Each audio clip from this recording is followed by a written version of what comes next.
എല്ലാവർക്കും നമസ്കാരം. Divine hill Malayalam ടാരോട്ടിൻ്റെ ഒരു പുതിയ വീഡിയോയിലേക്ക് എല്ലാവർക്കും സ്വാഗതം. നിങ്ങൾ എല്ലാവരും സുഖമായിട്ടിരിക്കുന്നു എന്ന് കരുതുന്നു. അപ്പോൾ ഇന്നത്തെ റീഡിങ് ആർക്കാണ് നിങ്ങളോട് ശത്രുത ഉള്ളത് എന്നുള്ളതാണ്. നിങ്ങളുടെ ശത്രു ആരാണ്? അവരിപ്പോഴും നിങ്ങളെപ്പറ്റി തിരക്കുന്നുണ്ടോ? നിങ്ങളെ സ്പൈ ചെയ്യുന്നുണ്ടോ? എന്തുകൊണ്ടാണ് എന്നൊക്കെ നമുക്ക് നോക്കാം. അപ്പോൾ ഇതൊരു ജനറൽ റീഡിംഗ് ആണ്. എല്ലാവർക്കും തന്നെ റെസൊണേറ്റ് ആവണമെന്നില്ല. റെസൊണേറ്റ് ആവുന്നവർ മാത്രം എടുക്കുക. കളക്റ്റീവാണ്, ടൈംലെസ് ആണ്. അപ്പോൾ നമുക്ക് നോക്കാം ആരാണ് നിങ്ങളുടെ ശത്രു എന്ന് നോക്കാം. അവർക്ക് ഇപ്പോഴും നിങ്ങളോട് ശത്രുത ഉണ്ടോ, നിങ്ങളെ പിന്തുടരുന്നുണ്ടോ എന്നൊക്കെ നമുക്ക് നോക്കാം. നമ്പറാണ്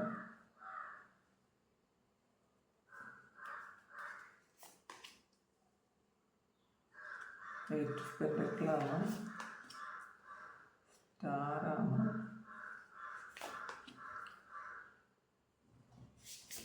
pentacle, eight of wands,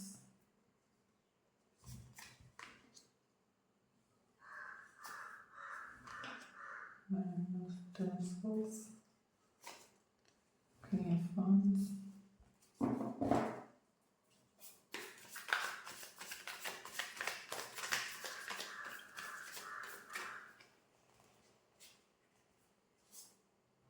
Wheel of Fortune, Seven of Wands,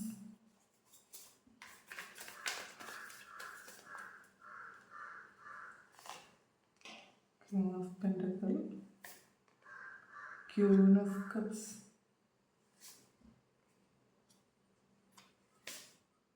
Two of Cups, Magician, Hierophant, Four of Swords in എനർജിയാണ്.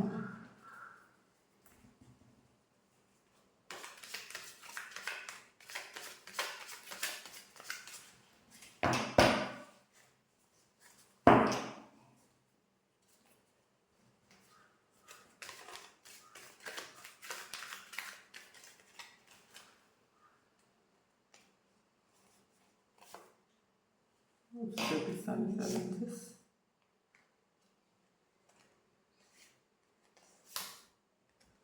Deception and envy, and fertility, temptation ആണ് ഒരു. ഇപ്പോൾ ഇതിൽ നിങ്ങളുടെ ശത്രു എന്ന് പറയുമ്പോൾ അത് ഒരു ടു ഓഫ് കപ്സ് വന്നിട്ടുണ്ട്. അപ്പോൾ അത് കണ്ടതുകൊണ്ടും ഇതിൽ ത്രീ ഓഫ് പെൻഡക്കിൾ കണ്ടതുകൊണ്ടും ഞാൻ പറയുന്നതാണ്. ഒന്നുകിൽ ഈ ശത്രു എന്ന് പറയുമ്പോൾ നിങ്ങളുടെ കൂടെ വർക്ക് ചെയ്തിരുന്ന ആൾക്കാരായിരിക്കാം നിങ്ങളെ. പിന്നെ ടു ഓഫ് കപ്സ് ശരിക്കും നിങ്ങൾ നല്ല സുഹൃത്തുക്കളായിരുന്നിരിക്കാം. പാസ്റ്റിൽ എല്ലാ കാര്യങ്ങളും ഷെയർ ചെയ്തിരുന്ന നല്ല സുഹൃത്തുക്കളായിരിക്കാം. ചിലപ്പോൾ അത് ഓരോ നിങ്ങളുടെ കൂടെ പഠിച്ച ആൾക്കാരായ ക്ലാസ്മേറ്റ്സ് ആയിരിക്കാം. അല്ലെങ്കിൽ നിങ്ങൾ ഒരുമിച്ച് വർക്ക് ചെയ്തിരുന്ന ആൾക്കാരായിരിക്കാം. അല്ലെങ്കിൽ ഇതൊന്നും അല്ലെങ്കിൽ നല്ല ഫ്രണ്ട്സ് ആയിരുന്ന ആൾക്കാരായിരിക്കാം. അപ്പോൾ ഈ ആൾക്കാരുമായിട്ട് നിങ്ങൾക്ക് ഒന്നും തന്നെ ഒളിക്കാനുണ്ടായിരുന്നില്ല എന്ന് കാണുന്നുണ്ട്. അപ്പോൾ എല്ലാം നിങ്ങളുടെ എല്ലാ കാര്യങ്ങളും A to Z കാര്യങ്ങൾ അറിയാൻ പറ്റുന്ന ആളാണ്. അല്ലെങ്കിൽ ചിലപ്പോൾ ഒന്നിലധികം ആൾക്കാരുണ്ടായിരിക്കാം കേട്ടോ. അതുകൊണ്ടാണ് ത്രീ ഓഫ് പെൻഡക്കിൾസ് വന്നത്. ചിലപ്പോൾ ഒന്നിലധികം ആൾക്കാരും ഉണ്ടായിരിക്കാം. അപ്പോൾ നിങ്ങളെ പറ്റി എല്ലാം നിങ്ങളുടെ നെഗറ്റീവ്സും പോസിറ്റീവ്സും അറിയാവുന്ന ആൾക്കാരാണ് നിങ്ങളുടെ ശത്രുക്കൾ എന്നാണ് കാണുന്നത്. അപ്പോൾ ഇതിൽ ആദ്യം തന്നെ എംബറർ വന്നിട്ടുണ്ട്. നിങ്ങളുടെ സ്ഥാനം മോഹിക്കുന്ന ആൾക്കാരാണ് എന്നുള്ളതാണ്. നിങ്ങൾ ചിലപ്പോൾ നിങ്ങൾ ഒരു നല്ല ഒരു ഉയർന്ന സ്ഥാനത്തിരിക്കുന്ന ആൾക്കാരായിരിക്കാം. കാരണം ഇതിൽ എംബറർ വന്നിട്ടുണ്ട്, king of pentacle, queen of pentacle, king of swords ഒക്കെ വന്നിട്ടുണ്ട്. അപ്പം തീർച്ചയായിട്ടും മറ്റുള്ളവരെ അസൂയപ്പെടുത്തുന്ന തരത്തിലുള്ള ഒരു ക്വാളിറ്റി ഉള്ള ആൾക്കാരാണ് നിങ്ങൾ എന്നാണ് കാണുന്നത്. തീർച്ചയായിട്ടും മറ്റുള്ളവർ റെസ്പെക്റ്റ് ചെയ്യുകയും മറ്റുള്ളവർ സ്നേഹിക്കുകയും ബഹുമാനിക്കുകയും ഒക്കെ ചെയ്യുന്ന ആൾക്കാരാണ് നിങ്ങൾ എന്നാണ് കാണുന്നത്. അപ്പോൾ അതുകൊണ്ടാണ് നിങ്ങളുടെ സ്ഥാനമാണ് ഒന്നാമത്തെ കാര്യം ഇവരെ ഒരു വൈരാഗ്യത്തിലോട്ടും ശത്രുതയിലോട്ട് പോയത്. ഇതിൽ നമുക്കൊരു ഡിസെപ്ഷൻ ആൻഡ് എൻവി തന്നെ എന്ന് പറയുന്നൊരു കാർഡ് തന്നെ വന്നിട്ടുണ്ട്. അപ്പോൾ നിങ്ങളോട് അവർക്ക് വളരെ വൈരാഗ്യം തോന്നി എന്നാണ് കാണുന്നത്. നിങ്ങളുടെ സ്ഥാനത്തിൽ അല്ലെങ്കിൽ നിങ്ങളുടെ ഉയർച്ചയിൽ അവർക്ക് ഒരുപാട് വൈരാഗ്യം തോന്നി, അസൂയ തോന്നി എന്ന് കാണുന്നുണ്ട്. 8 ഓഫ് പെന്റക്കിളാണ്. അപ്പോൾ ചിലപ്പോൾ ഇത് വർക്ക് പ്ലേസിലുള്ള ആൾക്കാർ തന്നെ ആയിരിക്കും കേട്ടോ. കൂടുതലും ഇതൊരു വർക്ക് പ്ലേസിലുള്ള ആൾക്കാരാണ് എന്നാണ് കാണുന്നത്. നിങ്ങൾ ഒരുമിച്ച് വർക്ക് ചെയ്തിട്ടുണ്ട് എന്ന് കാണുന്നുണ്ട്. 3 ഓഫ് പെന്റക്കിളും അത് തന്നെയാണ് പറയുന്നത്. പിന്നെ 8 ഓഫ് വാൺസ് വന്നിട്ടുണ്ട്. അപ്പോൾ ശരിക്കും നിങ്ങളെ കുറെ കാലമെങ്കിലും നിങ്ങളുടെ കൂടെ തന്നെ ഉണ്ടായിരുന്ന ആൾക്കാരാണ് ഈ വ്യക്തികൾ. നിങ്ങളുടെ ശത്രു എന്ന് നിങ്ങൾ ഇപ്പോൾ വിചാരിക്കുന്ന ആൾക്കാർ നിങ്ങളുടെ കൂടെ തന്നെ ഉള്ള ആൾക്കാരാണ്. അപ്പോൾ അവർക്ക് മാത്രമേ നിങ്ങളുടെ നെഗറ്റീവ്സും പോസിറ്റീവ്സും അറിയാൻ പറ്റുള്ളൂ. അപ്പോൾ നിങ്ങളുടെ ന്യൂനതകളും അവർക്കറിയാം എന്ന് കാണുന്നുണ്ട്. സ്റ്റാറാണ്. അപ്പോൾ നിങ്ങൾ ചിലപ്പം ശരിക്കും ഒരു സ്റ്റാർ ആയിരിക്കാം. നിങ്ങൾ ആഗ്രഹിക്കുന്ന കാര്യങ്ങളൊക്കെ നിങ്ങൾ നേടിയെടുക്കുന്നുണ്ടായിരിക്കാം. മറ്റുള്ളവർ ഒരുപാട് സ്നേഹത്തോടെയും റെസ്പെക്റ്റോടെയും നിങ്ങളെ കാണുന്നുണ്ടായിരിക്കാം. അല്ലെങ്കിൽ പെട്ടെന്ന് അട്രാക്റ്റീവായ ആൾക്കാരായിരിക്കാം നിങ്ങൾ. അതുകൊണ്ട് തന്നെ മറ്റുള്ളവർ പെട്ടെന്ന് നിങ്ങളിലോട്ട് പെട്ടെന്ന് അട്രാക്റ്റീവ് ആവുമായിരിക്കാം. മറ്റുള്ള ആൾക്കാർ അട്രാക്റ്റഡ് ആകുമായിരിക്കാം നിങ്ങളിലേക്ക്. അപ്പോൾ ഇതൊക്കെ അവർക്ക് ഒരു അസൂയ ഉണ്ടാക്കിയിട്ടുണ്ടായിരിക്കാം. ഇതൊക്കെ ഇവർ ആഗ്രഹിക്കുന്ന കാര്യങ്ങളായിരിക്കാം. യഥാർത്ഥത്തിൽ മറ്റുള്ളവർ നമ്മളെ ഇഷ്ടപ്പെടണമെന്നും എല്ലാവരും നമ്മളുടെ കൂടെ ഉണ്ടാകണമെന്നും മറ്റുള്ളവർ നമ്മളെ പുകഴ്ത്തണം എന്നൊക്കെ ചിന്തിക്കുന്ന ആൾക്കാരായിരിക്കാം ഈ നിങ്ങളുടെ ശത്രു എന്ന് കരുതുന്ന ആൾക്കാർ. അപ്പോൾ യഥാർത്ഥത്തിൽ ഇത് കിട്ടുന്നത് നിങ്ങൾക്കാണ് എന്നുള്ളതാണ്. മറ്റുള്ളവർ നിങ്ങളെക്കുറിച്ച് നല്ലത് പറയുകയും എപ്പോഴും പുകഴ്ത്തി പറയുകയും അങ്ങനെയൊക്കെ പറയുന്നുണ്ടായിരിക്കും. അതവരെ കേൾക്കുന്നുണ്ടായിരിക്കും. നിങ്ങൾ ഒരുപാട് പ്രശംസിക്കുന്നത് കേൾക്കുന്നത് അങ്ങനെ കേൾക്കാനുള്ളൊരു സാഹചര്യമുള്ള ആൾക്കാരാണെന്നാണ് കാണുന്നത്. അപ്പോൾ എന്തായാലും നമ്മുടെ കൂടെ ഉള്ള ആൾക്കാർക്കല്ലേ അത് പറ്റുള്ളൂ. അത് അങ്ങനെ തന്നെ കാണുന്നുണ്ട്. നിങ്ങളുടെ കൂടെ ഉണ്ടായിരുന്ന അല്ലെങ്കിൽ വർക്ക് പ്ലേസിലോ അല്ലെങ്കിൽ പഠിക്കുന്ന സമയത്തോ നിങ്ങളുടെ കൂടെ തന്നെ ഉണ്ടായിരുന്ന ആൾക്കാർക്ക് ഒരു ഡിസെപ്ഷൻ ആൻഡ് എൻവി തോന്നി എന്നുള്ളതാണ്. നിങ്ങളുടെ അസൂയയും വൈരാഗ്യവും തോന്നിയത് കൊണ്ടാണ് നിങ്ങളുടെ ശത്രുവായത് എന്ന് കാണുന്നുണ്ട്. പിന്നെ 3 ഓഫ് പെന്റക്കിൾ പറഞ്ഞല്ലോ, നിങ്ങളുടെ കൂടെ തന്നെ ജോലി ചെയ്ത ആൾക്കാരായിരിക്കും. ഒരു ടീം വർക്ക് പോലെ നിങ്ങളുടെ ടീമിൽ തന്നെ ഉണ്ടായിരുന്ന ആൾക്കാർ ആയിരുന്നിരിക്കാം ഇവര്. അപ്പോൾ കുറെ കാലം ഒരുമിച്ച് ചിലപ്പോൾ താമസിക്കുകയും ഒരുമിച്ച് തന്നെ ഉണ്ടായിരുന്നിട്ടുണ്ടായിരിക്കാം. പിന്നെ 8 ഓഫ് വാൺസ് ആണ്. അപ്പോൾ അതും ഒരുപാട് സാധ്യതകൾ, നിങ്ങൾ ഒരുമിച്ചിരിക്കാൻ ഒരുപാട് സാധ്യതകൾ ഉള്ള ആൾക്കാരും നിങ്ങൾക്ക് എന്തൊക്കെ സാധ്യതകൾ ഉണ്ട് എന്ന് A to Z അറിയാവുന്ന ആൾക്കാരുമായിരിക്കാം. നിങ്ങളുടെ എല്ലാ കാര്യങ്ങളും അവർക്ക് അറിയാമായിരിക്കാം. അങ്ങനെ കാണുന്നുണ്ട്. 8 ഓഫ് സോർട്സ് ആണ്. തീർച്ചയായിട്ടും ഇതൊരു നിങ്ങളെ ട്രാപ്പിലാക്കാൻ പറ്റിയ ആൾക്കാരാണ്. കാരണം നിങ്ങളുടെ നെഗറ്റീവ്സും അവർക്ക് അറിയാമെന്നുള്ളതാണ്. അപ്പോൾ നിങ്ങളെ ഒന്ന് ട്രാപ്പിലാക്കാൻ അവർക്ക് പറ്റും. അങ്ങനത്തെ ആൾക്കാരാണ് ഇപ്പോഴത്തെ നിങ്ങളുടെ ശത്രുക്കൾ. പിന്നെ 10 ഓഫ് സോർട്സ് ആണ്. അവർ നിങ്ങളെ ശരിക്കും സ്റ്റക്കാക്കി വെച്ചു എന്നുള്ളതാണ്. നിങ്ങളെ ഒറ്റപ്പെടുത്തി എന്ന് കാണുന്നുണ്ട്. നിങ്ങളെ അനങ്ങാൻ പറ്റാത്ത വണ്ണം ഉള്ള ഒരു ട്രാപ്പിൽ പെടുത്തി കളഞ്ഞു എന്നാണ് കാണുന്നത്. കിങ് ഓഫ് സോർട്സ് ആണ്. അപ്പോൾ നിങ്ങൾ ഇപ്പോൾ കിങ് ആണെങ്കിലും നിങ്ങൾക്ക് സ്ഥാനമാനങ്ങളൊക്കെ ഉണ്ടെങ്കിലും നിങ്ങൾ ഒറ്റയ്ക്കാണ്. നിങ്ങളുടെ കൂടെ വേറെ ആരും ഇല്ലാത്തൊരവസ്ഥയായിരുന്നു എന്ന് കാണുന്നുണ്ട് കേട്ടോ. പിന്നെ വീൽ ഓഫ് ഫോർച്യൂൺ ആണ്. സമയം ഇവര് വെയിറ്റ് ചെയ്യുന്നു. നിങ്ങളാകാൻ വേണ്ടി വെയിറ്റ് ചെയ്യുന്നു. ചിലപ്പോൾ അതിനുള്ള കാട്ടിക്കൂട്ടലുകളൊക്കെ ആയിരിക്കാം. നിങ്ങൾ എന്താണ് ചെയ്യുന്നത് സെയിം കാര്യങ്ങൾ അവർ ചെയ്യുന്നുണ്ടായിരിക്കും. ചിലപ്പോൾ നിങ്ങളുടെ കൂടെ അവരത് അങ്ങനെയല്ല, അത് നിങ്ങളെ ചിലപ്പം നിരുത്സാഹപ്പെടുത്തുമായിരിക്കും. നിങ്ങളൊരിക്കലും അവരത് അക്സെപ്റ്റ് ചെയ്യുന്നുണ്ടായിരിക്കില്ല നിങ്ങൾ ചെയ്യുന്ന കാര്യങ്ങൾ. പക്ഷേ അവർ അത് ചെയ്ത് പ്രശംസ പിടിച്ചു പറ്റാൻ വേണ്ടിയിട്ടുള്ള കാര്യങ്ങൾ ചെയ്യുമെന്ന് കാണുന്നുണ്ട്. അപ്പോൾ അവർക്കറിയാം നിങ്ങൾ ചെയ്യുന്നത് എന്താണ് അവർക്കറിയാം. മറ്റുള്ളവർ എന്തുകൊണ്ടാണ് നിങ്ങളെ ഇഷ്ടപ്പെടുന്നതെന്നും അവർക്കറിയാം. അതുകൊണ്ട് തന്നെ നിങ്ങളാകണം. അപ്പോൾ അതുകൊണ്ട് നിങ്ങൾ ചെയ്യുന്ന കാര്യങ്ങളെല്ലാം അവർ കോപ്പി ചെയ്തു എന്നാണ് കാണുന്നത്. അപ്പോൾ അതിന് അപ്പോൾ ഒരു സമയമാകുമ്പോൾ അല്ലെങ്കിൽ നിങ്ങളാകണം, നിങ്ങൾ തന്നെ ആകണം എന്ന് അവർ ചിന്തിച്ചിട്ടുണ്ടെന്ന് കാണുന്നുണ്ട്. 7 ഓഫ് വാൻസ് ആണ്. അപ്പോൾ നിങ്ങളെ കുറേ പ്രശ്നങ്ങൾ ഉണ്ടാക്കി നിങ്ങളെ ഒറ്റപ്പെടുത്തി. പക്ഷെ നിങ്ങൾ ശരിക്കും ഡിവൈൻലി പ്രൊട്ടക്റ്റഡ് ആയിട്ടുള്ള ആൾക്കാരാണ്, ഡിവൈൻ കണക്ഷനുള്ള ആൾക്കാരാണ് എന്ന് കാണുന്നുണ്ട്. ക്യൂൻ ഓഫ് കപ്സും കിങ് ഓഫ് പെൻഡക്കിൾസും വന്നിട്ടുണ്ട്. തീർച്ചയായിട്ടും നിങ്ങൾ ഇപ്പോൾ മറ്റുള്ളവർ എത്ര ഇല്ലായ്മ ചെയ്യാൻ നോക്കിയാലും അങ്ങനെ ഒരു കാര്യത്തിലേക്ക് നിങ്ങൾ പോവില്ല.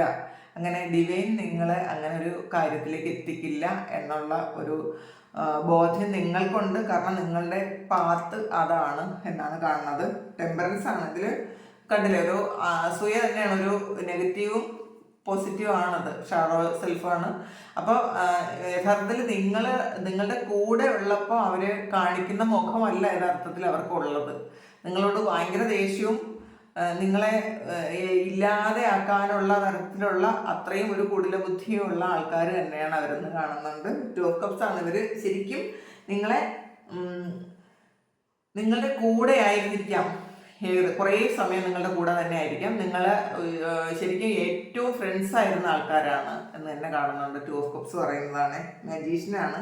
അപ്പോൾ നിങ്ങൾക്ക് എന്തോ ഒരു മാജിക്കൽ പവർ ഉണ്ടെന്ന് അവർക്ക് മനസ്സിലായിട്ടുണ്ട്. അപ്പോൾ അതുകൊണ്ടായിരിക്കാം, ആ ഒരു പവർ ഉള്ളതുകൊണ്ടായിരിക്കാം നിങ്ങളെ മറ്റുള്ളവരെല്ലാവരും ഇഷ്ടപ്പെടുന്നുണ്ടായിരിക്കാം. ആൾക്കാരൊക്കെ പെട്ടെന്ന് അട്രാക്റ്റഡ് ആകും നിങ്ങളിലേക്ക്. ചിലപ്പോൾ നിങ്ങളുടെ സംസാരമായിരിക്കാം, അല്ലെങ്കിൽ നിങ്ങളുടെ ഒരു പൊസിഷനായിരിക്കാം, നിങ്ങളുടെ ബുദ്ധിയായിരിക്കാം, അല്ലെങ്കിൽ കാര്യങ്ങൾ നിങ്ങൾ കൈകാര്യം ചെയ്യുന്ന രീതിയായിരിക്കാം. അപ്പോൾ നിങ്ങളെല്ലാവരും പ്രശംസിക്കുന്നു. അപ്പോൾ നിങ്ങൾക്കൊരു മജീഷ്യൻ്റെ പവറുണ്ട് എന്ന് അവർക്കറിയാം. അത് അവരെ ഒരുപാട് അസൂയപ്പെടുത്തി എന്നാണ് കാണുന്നത്. ഇതിൽ ഹൈറഫൻ്റ് വന്നിട്ടുണ്ട്. അപ്പം നിങ്ങൾ ശരിക്കും ഈ ഉണ്ടായിരുന്ന കാര്യത്തിലുപരി നിങ്ങളൊരു ശരിക്കും ഒരു സ്പിരിച്വൽ പാത്തിലായിരുന്നു, അല്ലെങ്കിൽ ഒരു സ്പിരിച്വൽ പ്രൊട്ടക്ഷൻ നിങ്ങൾക്ക് ഉണ്ടായിരുന്നു എന്ന് കാണുന്നുണ്ട്. ഇത് ഇപ്പോഴും നിങ്ങളെ അവർ പിന്തുടരുന്നുണ്ട് കേട്ടോ. ഇത് വീൽ ഓഫ് ഫോർച്യൂൺ വന്നിട്ടുണ്ട്. നിങ്ങളിലേക്ക് തന്നെ അവരെ ഫോക്കസ് ഇപ്പോഴും നിങ്ങളിലാണ് എന്ന് കാണുന്നുണ്ട്. നിങ്ങളുടെ വളർച്ചയുടെ ഓരോ ഘട്ടവും അവരറിയുന്നുണ്ടായിരിക്കാം. അതിനുള്ള സാധ്യതകൾ അവർ തിരക്കുന്നുണ്ട് എന്നുള്ളതാണ്. ഒരു 8 ഓഫ് വാൻസ് പറയുന്നത് അവർ ആരോടെങ്കിലുമൊക്കെ തിരക്കി അറിയുന്നുണ്ടായിരിക്കാം, നിങ്ങൾ എന്ത് ചെയ്യുന്നു എന്നൊക്കെ അറിയുന്നുണ്ടായിരിക്കാം. ഈ ഒരു റീഡിങ് ഇതൊരു റിലേഷൻഷിപ്പ് റീഡിങ് അല്ല. നിങ്ങളുടെ പാസ്റ്റിൽ നിങ്ങളുടെ കൂടെ ഉണ്ടായിരുന്ന ഒരു പാർട്ട്ണറോ ലവറോ അല്ല ഇത് നിങ്ങളുടെ ശത്രു എന്ന് പറയുന്നത്. ചിലർക്ക് ചിലപ്പോൾ അങ്ങനെ ആയിരിക്കും കേട്ടോ. പക്ഷേ മോസ്റ്റ്ലി അങ്ങനെയല്ല. നിങ്ങളുടെ സുഹൃത്തായിരുന്ന ആൾക്കാരെ കുറിച്ചാണ്, അല്ലെങ്കിൽ നിങ്ങളെ ഇപ്പം ശത്രുവായിട്ട് കാണുന്ന ആൾക്കാരെ കുറിച്ചാണ്. അത് കുറച്ച് മാത്രം ചിലപ്പോൾ റിലേഷൻഷിപ്പിലുള്ള ആൾക്കാരുണ്ടായിരുന്നിരിക്കാം. ബാക്കി അല്ലാത്ത ഒരു റീഡിംഗ് ആണത് ഞാൻ ചെയ്യുന്നത്. പിന്നെ നിങ്ങളെക്കുറിച്ച് അവരെ തിരക്കിക്കൊണ്ടിരിക്കുന്നു എന്നുള്ളതാണ്. വീൽ ഓഫ് ഫോർച്യൂൺ ആണ്. തീർച്ചയായിട്ടും അവർ നിങ്ങളെക്കുറിച്ച് തന്നെ ചിന്തിക്കുന്നുണ്ട്. ചിലപ്പോൾ നിങ്ങളുടെ ഉയർച്ചയൊക്കെ അവർ മനസ്സിലാക്കിയിട്ടുണ്ടായിരിക്കാം, ഇപ്പോഴും മനസ്സിലാക്കുന്നുണ്ടായിരിക്കാം. പിന്നെ ഒബ്സ്റ്റക്കിൾസ് ആൻഡ് ചലഞ്ചസ്, നിങ്ങൾക്ക് ഒബ്സ്റ്റക്കിൾസ് ഉണ്ടാക്കി വയ്ക്കാൻ അവർ മാക്സിമം ഇപ്പോഴും ശ്രമിക്കുന്നുണ്ടോ എന്നാണ് കാണുന്നത്. നിങ്ങളുടെ ലൈഫിൽ ചലഞ്ചസ് ഉണ്ടാക്കാൻ ഇപ്പോഴും ശ്രമിക്കുന്നുണ്ട്. പക്ഷെ അതിൽ പറ്റുന്നൊരു കാര്യം അവർ സ്വയം ഒബ്സ്റ്റക്കിൾ ഉണ്ടാക്കി വെക്കുന്നു എന്നുള്ളതാണ്. നമ്മൾ ഒരു കുഴിയെടുക്കുമ്പോൾ അത് നമ്മൾ തന്നെ വീഴും. അത് മറ്റൊരാളും നമ്മൾ ആ കുഴിയെടുത്ത കാര്യം നമ്മൾ മറന്നുപോകും.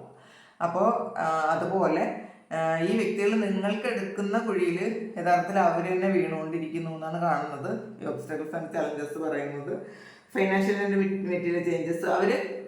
അവർക്ക് വേറെ ലക്ഷ്യമൊന്നുമില്ല, നിങ്ങൾ എന്താകണം. അപ്പോൾ നിങ്ങൾക്ക് ചിലപ്പം ഈ ഒരു നല്ല ജോലി ചെയ്യുന്ന ആൾക്കാരായിരിക്കും, നല്ലൊരു പൊസിഷനിലുള്ള ആൾക്കാരായിരിക്കാം. നിങ്ങൾക്ക് മെറ്റീരിയൽ തിങ്സ് ധാരാളം ഉണ്ടായിരിക്കാം, നിങ്ങൾ ഫിനാൻഷ്യലി സെറ്റിൽഡ് ആയിരിക്കാം എന്ന് കാണുന്നുണ്ട്. അപ്പോൾ അതിലെത്താൻ വേണ്ടി അവർ ഒരുപാട് പരിശ്രമിക്കുന്നു എന്നാണ് കാണുന്നത് ഇപ്പോഴും. റിസപ്ഷൻ ആൻഡ് എൻവിയാണ്. അപ്പോൾ നിങ്ങളെക്കുറിച്ച് ആലോചിക്കുമ്പോൾ തന്നെ അവർക്ക് ശരിക്കും ഇപ്പോഴും വൈരാഗ്യമുണ്ട് എന്ന് തന്നെയാണ് കാണുന്നത്. അവർക്ക് പെട്ടെന്നൊന്നും നിങ്ങളോടുള്ളൊരു വൈരാഗ്യം തീരാൻ പോകുന്നില്ല. കാരണം നമ്മൾ ചില മിസ്റ്റേക്സ് ഉണ്ടായി ഒരു വൈരാഗ്യം ഉണ്ടായാൽ ആ ഒരു മിസ്റ്റേക്സ് മാറുമ്പോൾ അല്ലെങ്കിൽ തെറ്റിദ്ധാരണയാണ് എന്നൊക്കെ മാറുമ്പോൾ അല്ലെങ്കിൽ ഒരു തെറ്റ് വന്നത് തിരുത്തുമ്പോൾ വീണ്ടും സൗഹൃദത്തിലേക്ക് വരാം. പക്ഷേ ഇത് മിസ്റ്റേക്സ് വന്ന് തെറ്റിദ്ധാരണ കൊണ്ടുവന്ന മിസ്റ്റേക്സ് വന്നോ തെറ്റിദ്ധാരണ കൊണ്ടുവന്നോ ഒന്നും അല്ല ഒരു വൈരാഗ്യമല്ല ഇത്. അസൂയ കൊണ്ടുവന്ന ഒരു വൈരാഗ്യമാണ്. ഈ അസൂയ എന്ന് പറയുന്ന ഒരു കാര്യത്തിന് വേറെ ഒരു തരത്തിലുള്ളൊരു മരുന്നുമില്ല. അത് അങ്ങനെയുള്ള ചില ആൾക്കാർ അങ്ങനെയാണ്. അവർ മറ്റുള്ളവരെ ജീവിക്കാൻ അനുവദിക്കാതെ മറ്റുള്ളവരുടെ അസൂയ മാത്രമുള്ള ആൾക്കാരുണ്ട്. അപ്പോൾ അങ്ങനെയുള്ള ആൾക്കാരെ തിരുത്താനൊന്നും ആർക്കും പറ്റൂല. പക്ഷെ അത് അവരവരെ തന്നെ നെഗറ്റീവ് ആക്കിക്കൊണ്ടിരിക്കുകയാണ് ചെയ്യണത്. അത് അവർ തിരിച്ചറിയാൻ സാധ്യത വളരെ കുറവാണ്. ഫെർട്ടിലിറ്റിയാണ്. അപ്പോൾ നിങ്ങൾ ആഗ്രഹിക്കുന്നതൊക്കെ നിങ്ങളിലേക്ക് കിട്ടുന്നുണ്ടായിരിക്കാം, ഇതവർ അറിയുന്നുണ്ടായിരിക്കാം. പിന്നെ സഫറിങ് ഇൻ സൈലൻസ് ആണ്. അപ്പം അവർക്ക് തീർച്ചയായിട്ടും നിങ്ങളുടെ ഉയർച്ചയിൽ ഒരിക്കലും സന്തോഷിക്കാൻ പറ്റാത്ത ആൾക്കാരാണ്. അത് അവരെ തന്നെ ഒരുപാട് ബുദ്ധിമുട്ടിക്കുന്നുണ്ട് എന്ന് കാണുന്നുണ്ട്. ഇതിൽ ബോട്ടം വന്നിട്ടുള്ളത് ടെംപ്ടേഷനാണ്. അപ്പോൾ പല കാര്യങ്ങളും എന്ത് ചെയ്താൽ നിങ്ങളെ തോൽപ്പിക്കാമെന്ന് മാത്രമാണ് ഇപ്പോൾ അവർ ചിന്തിക്കുന്നത്. ഏത് വഴിയിലൂടെ പോയാൽ നിങ്ങൾക്ക് തോൽപ്പിക്കാം. അപ്പോൾ അതിന് വേണ്ടിയിട്ട് എന്ത് ചെയ്യണം എന്നാണ് അവർ ചിന്തിക്കുന്നത്. അതിന് ഏത് വഴിയും അവർ സ്വീകരിക്കും. അപ്പോൾ ഇതാണ് അവരുടെ നിങ്ങളോടുള്ള ആറ്റിറ്റ്യൂഡ്. ഇപ്പോഴും നിങ്ങളെ ഫോളോ ചെയ്യുന്നുണ്ട് തീർച്ചയായിട്ടും അവർ. അപ്പോൾ ഇതാണ് നിങ്ങളുമായിട്ട് ശത്രുത ഉണ്ടാകാനുള്ള കാരണം. അപ്പോൾ ഇത് നിങ്ങളുടെ സാഹചര്യവുമായി മാച്ചാകുന്നുണ്ടെങ്കിൽ ഒന്ന് കമൻറ്റ് ചെയ്യുക. നിങ്ങൾക്ക് ആർക്കെങ്കിലും പേഴ്സണൽ റീഡിങ് വേണമെങ്കിൽ എൻ്റെ വാട്സപ്പ് നമ്പറിൽ കോൺടാക്ട് ചെയ്യാം. പിന്നെ എല്ലാവരും സന്തോഷമായിട്ട് സുഖമായിട്ട് ഇരിക്കാൻ പ്രാർത്ഥിക്കുന്നു. സബ്സ്ക്രൈബ് ചെയ്യാതെ കാണുന്ന ആൾക്കാർ ഒന്ന് സബ്സ്ക്രൈബ് ചെയ്ത് തന്നെ സപ്പോർട്ട് ചെയ്യുക. നമുക്കൊരു പുതിയ വീഡിയോ ആയിട്ട് വീണ്ടും കാണാം. ഒരുപാട് സ്നേഹത്തോടെ ബൈ.